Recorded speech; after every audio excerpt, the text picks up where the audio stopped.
अस्सलामुअलैकुम नाज़रीन कराम, नई वीडियो में आपको खुशामदीद कहते हैं। ये बात बिल्कुल सच है कि इस पूरे अदालती खेल में यानी जो कुछ पिछले 20 दिनों में हुआ, पहले आईनी तरमीम हुई 26वीं, उसके बाद सुप्रीम कोर्ट में आईनी बेंच बनाया गया, फिर सुप्रीम कोर्ट के जजेस की तादाद बढ़ाने के लिए कौमी असम्बली और सेनेट से जल्दबाजी में कानून साजियाँ की गई। यानी जो कुछ पिछले 20 दिनों में अदालती मंजरनामे पर हुआ, इस सारे अदालती खेल में याह्या अफरीदी के हाथ कुछ नहीं आया और अब हर गुजरते दिन के साथ याह्या अफरीदी का अपने इक़्तिदार में रहना नामुमकिन होता जा रहा है। पिछले चंद घंटों में वो आईनी तरमीम जिसकी वजह से याह्या अफरीदी चीफ जस्टिस बने, इस आईनी तरमीम का तिया पांचा कर दिया गया है। पूरे का पूरा जुडिशल पैकेज यानी 26वीं आईनी तरमीम तो एक शिक है, इस जुडिशल पैकेज की पूरे का पूरा जो जुडिशल पैकेज है वो फारिग हो रहा है। तफसीलात मैं आपको बताता हूँ। दूसरी इंपॉर्टेंट खबर, मंसूर अली शाह सुप्रीम कोर्ट के इस टाइम सीनियर प्यूनी जज, वो जज जिनके साथ अक्सरियती जजेस खड़े हैं, मंसूर अली शाह एक दफ़ा फिर जीत गए हैं। इस पर भी आगे चलकर बात करेंगे। पहली इंपॉर्टेंट बात तो यह है कि याह्या अफरीदी ने जिस दिन मंसूर अली शाह और मुनीब अख्तर को धोखा दिया, यानी जिस दिन इन्होंने प्रैक्टिस एंड प्रोसीजर कमेटी का इजलास बुलाकर सुप्रीम कोर्ट का फुल कोर्ट बिठाने का फैसला दिया, अगर याह्या अफरीदी उस पर अमल दरामद करते, अगर सुप्रीम कोर्ट का 26वीं आईनी तरमीम के खिलाफ आने वाली दरखास्तों पर 4 नवंबर को फुल कोर्ट बेंच बैठ जाता तो याह्या अफरीदी के पास कुछ इख्तियार रह जाना था। इस टाइम तो सूरत हाल यह है कि याह्या अफरीदी के पास कोई इख्तियार नहीं है। याह्या अफरीदी के पास एक मजिस्ट्रेट जितना इख्तियार है जो सिर्फ तलाक, कत्ल या सिविल मुकदमात की समातें कर सकता है और तमाम तर इख्तियारात याह्या अफरीदी से ले लिए गए हैं। इसलिए मैं पहले दिन से बात करता आया हूँ कि याह्या अफरीदी के लिए बहुत अच्छा था कि वो मंसूर अली शाह के साथ चलते। अब याह्या अफरीदी को अपना इक़्तिदार बचाना नामुमकिन हो चुका है। पिछले चंद घंटों में बड़ी अहम डेवलपमेंट्स हुई हैं। कल मैंने अपने एक वीलॉग में आपको बताया था कि सुप्रीम कोर्ट में 26वीं आईनी तरमीम के खिलाफ एक दरख्वास्त आई है। वैसे तो सुप्रीम कोर्ट में पिछले हफ्ते भी 26वीं आईनी तरमीम के खिलाफ दरख्वास्तें आई, Lahore high court, Sindh high court में आई, लेकिन जो सबसे तगड़ी दरख्वास्त है वो अब तक जो सबसे इफ़ेक्टिव दरख्वास्त है वो सुप्रीम कोर्ट में पिछले चंद घंटों में दायर हुई है। वो दरख्वास्त मुस्तफ़ा नवाज़ खोखर, सरदार अख्तर मेंगल, फहमीदा मिर्ज़ा और मोहसिन दावड़ की है। इन 4 लोगों ने एक ही दरख्वास्त एक ही वकील के ज़रिए सुप्रीम कोर्ट में जमा कराई है।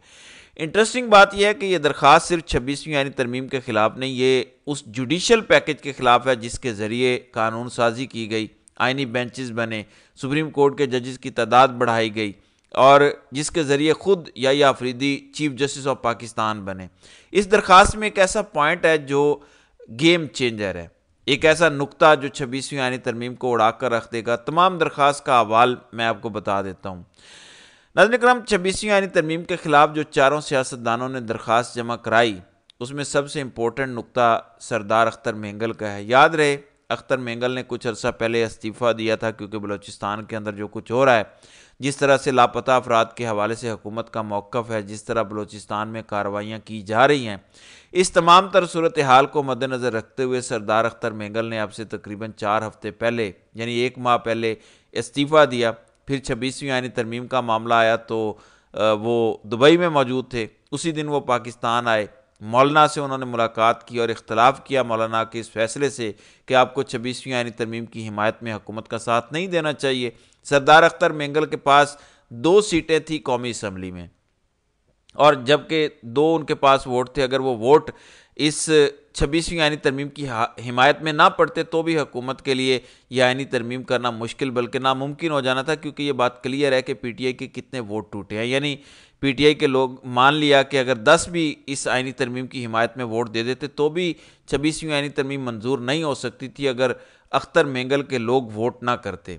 अब अख्तर मेंगल ने ये जो दरख्वास्त सुप्रीम कोर्ट में दायर की, उसमें ये कहा कि ठीक है, 26वीं आईनी तरमीम आइन से तो मुतसादिम है ही, ये अदलिया की आज़ादी पर हमला है। ये तो तमाम दरख्वास्तों में लिखा है जो इससे पहले भी दरख्वास्तें दायर हुई हैं।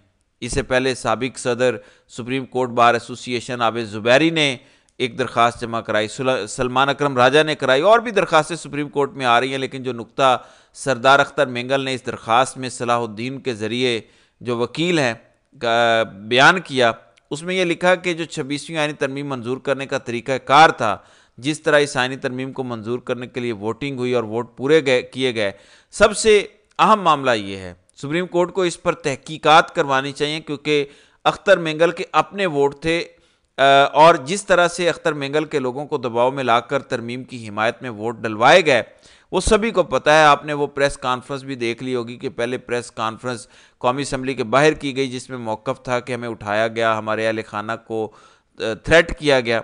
उसके बाद अगले ही दिन एक प्रेस कॉन्फ्रेंस हुई कि नहीं, हमने तो अपने ज़मीर के मुताबिक वोट दिया। सूरत हाल सभी को पता है। अख्तर मेंगल ने अपनी दरख्वास्त में लिखा है कि क्योंकि मैं अपनी पार्टी का सरबराह हूँ और बीइंग पार्टी का हेड, मुझे इस बात का अंदाज़ा है कि मेरे दोनों मेंबरान ने कैसे इस 26वीं आईनी तरमीम की हिमायत में वोट दिया। तो सबसे पहले सुप्रीम कोर्ट को इस बारे में तहकीकात करनी चाहिए कि क्या ये जो वोटिंग हुई 26वीं आईनी तरमीम के हवाले से और शहबाज हुकूमत को वोट पड़े 226, क्या वो 226 वोट आइन और कानून के मुताबिक पड़े? क्या किसी मेंबर को डरा धमका कर नहीं दिए गए? फिर इस दरख्वास्त में सरदार अख्तर मेंगल ने यह भी लिखा कि जो हमारा दो मेंगल ग्रुप के मेंबरान हैं उन्होंने किस तरह वोट दिया, उन दोनों मेंबरान को सुप्रीम कोर्ट बुलाया जाए और कानून नाफिज करने वाले इदारों को भी बुलाया जाए और पूछा जाए कि किस तरह इन दोनों कौमी असम्बली के मेंबरान ने वोट दिया। ये बड़ा इंपॉर्टेंट पॉइंट है, आपने इसे हल्का नहीं लेना, क्योंकि सुप्रीम कोर्ट को वो ये नहीं कह रहे कि 26वीं आईनी तरमीम आइन से मुतसादिम है, अदलिया पर हमला हो रहा है। वो ये कह रहे हैं कि जिस तरह से ये तरमीम मंजूर हुई उसका तरीक़ाकार बड़ा गलत था। तो मैं इस वजह से ये गुजारिश कर रहा हूँ कि याहिया अफरीदी के लिए अपना इक़्तिदार बचाना नामुमकिन होता जा रहा है, क्योंकि अब हर गुजरते दिन के साथ इस 26वीं आईनी तरमीम के हवाले से पेशरफ्त होती जाएगी। सिंध हाई कोर्ट ने जो 2 हफ्ते की मोहलत दी है वज़ीर कानून, अटारनी जनरल और दीगर को, वो मोहलत 24 नवंबर को ख़त्म हो रही है, उस पर भी समाअत होनी है। और अब हाई कोर्ट ने भी जहाँ जहाँ पर आइनी बेंचेस बन गए हैं, सिंध हाई कोर्ट में तो कोई आइनी बेंच नहीं बना, वहाँ के तो 28 के 28 जजेस आइनी बेंच ही होंगे, तो वहाँ पर तमाम तर जजेस 26वीं आइनी तरमीम के मामलात को टेकअप कर सकते हैं। तो अब रोज़ाना की बुनियाद पर इस आइनी तरमीम के हवाले से आपको पेशरफ सुनने को मिलेगी, रोज़ाना की बुनियाद पर ख़बरें मिलेंगी कि याहिया अफरीदी बहुत बुरे तरीके से फंस गए, क्योंकि इनके पास ना इख्तियार है ना कोई ऑप्शन है। इन्होंने अपने हाथ पाँव काट कर अमीनुद्दीन खान यानी उस आइनी बेंच को दे दिए। बहुत बेहतर होता कि वो मंसूर अली शाह और मुनीब अख्तर के कहने पर फुल कोर्ट बेंच बिठाते और दरख्वास्तें सुनते और फिर सुप्रीम कोर्ट का फुल कोर्ट बेंच जो भी फैसला करता, कम अज़ कम याहिया अफरीदी की इज़्ज़त तो बढ़ती, कम अज़ कम याहिया अफरीदी को इस तरह बेख्तियार तो ना देखा जाता। अगर सुप्रीम कोर्ट में याहिया अफरीदी चले भी जाते, उनको ओहदे से हटा भी दिया जाता, तो उनकी नज़र, लोगों की नज़र में याहिया अफरीदी की इज़्ज़त होती, एक बाइज़्ज़त तरीके से वो चीफ जस्टिसशिप छोड़ कर जाते, कम अज़ कम वो अपने साथी जजेस को धोखा तो न देते। लेकिन जिस तरह याहिया अफरीदी ने पहले अपना एक इमेज दिखाया, फिर दूसरा कि उन्होंने मंसूर अली शाह और मुनीब अख्तर के कहने के बावजूद सुप्रीम कोर्ट का फुल कोर्ट इजलास नहीं बुलाया, तो इससे ये क्लियर हो गया कि ठीक है, अगर याहिया अफरीदी ने मंसूर अली शाह, मुनीब अख्तर के लिए गड़ा खोदा तो उस गड़े में वो खुद भी गिरे। यानी सुप्रीम जुडिशल काउंसिल के पहले इजलास में जब आइनी बेंच बना और वो याहिया अफरीदी के कहने पर नहीं बना, इस निज़ाम के कहने पर बने। याहिया अफरीदी के हाथ में तो सिर्फ सुप्रीम कोर्ट के इंतज़ामी मामलात आए हैं, यानी ये पाकिस्तान की अदालती तारीख के वाहिद चीफ जस्टिस हैं जो सिर्फ इंतज़ामी मामलात देख सकते हैं, जबकि अदालती मामलात उनसे वापस ले लिए गए हैं। दूसरी खबर यह है कि मंसूर अली शाह जीत गए हैं। देखें, इस गेम में, इस सारे अदालती खेल में जो कुछ पिछले 2 हफ्तों में हुआ, जिस तरह मंसूर अली शाह का पहले रास्ता रोका गया, फिर उन्हें प्रैक्टिस एंड प्रोसीजर कमेटी में शामिल किया गया, फिर आइनी बेंचेस बनने लगे, तो खबरें आई कि याहिया अफरीदी मंसूर अली शाह को आइनी बेंच का सरबराह बना सकते हैं। आइनी बेंच का सरबराह तो छोड़ें, आइनी बेंच के अंदर शामिल ही नहीं किया गया मंसूर अली शाह को।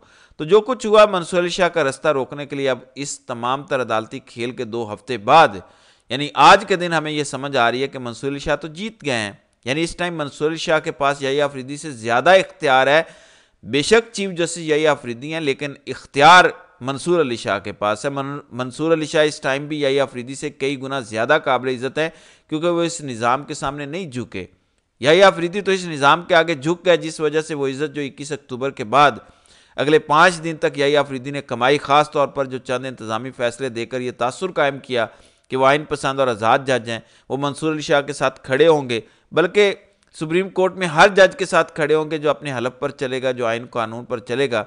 याहिया अफरीदी ने 26 अक्टूबर के बाद जिस तरह से पलटा खाया, लोगों की नज़र में याहिया अफरीदी की इज़्ज़त कम हुई और मंसूर अली शाह पहले से ज़्यादा लोगों की नज़र में, अवाम की नज़र में बाइज़्ज़त हो गए। तो मंसूर अली शाह जीत गए। मंसूर अली शाह ने कुछ नहीं खोया, बल्कि पहले से ज़्यादा फॉलोइंग पाई, पहले से ज़्यादा इज़्ज़त कमाई।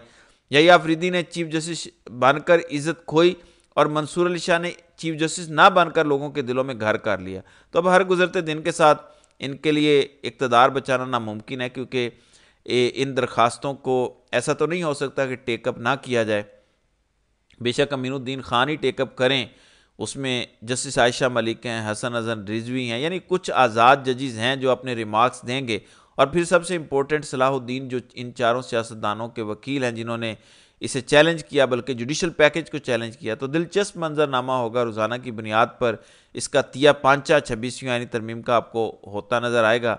और आपको यह भी नज़र आएगा कि कुछ जजेस इस निज़ाम के जो सहूलतकार हैं वो इस आइनी तरमीम को बचाते नज़र आएंगे, क्योंकि ख़ुद इस तरमीम के मरहून मन्नत वो हैं। यानी याहिया अफरीदी भी तो चीफ जस्टिस 26वीं आइनी तरमीम की वजह से बने हैं। सो बहुत कुछ होना बाकी है। अगला अदालती हफ्ता बहुत तेल का खेज़ होगा जो कल से शुरू हो रहा है। इंशाल्लाह उस पर आगे चलकर बात करेंगे। तो नाज़रीन कराम, आपकी इस वीडियो के हवाले से क्या राय है? आप अपनी राय का इजहार कमेंट सेक्शन में ज़रूर कीजिएगा।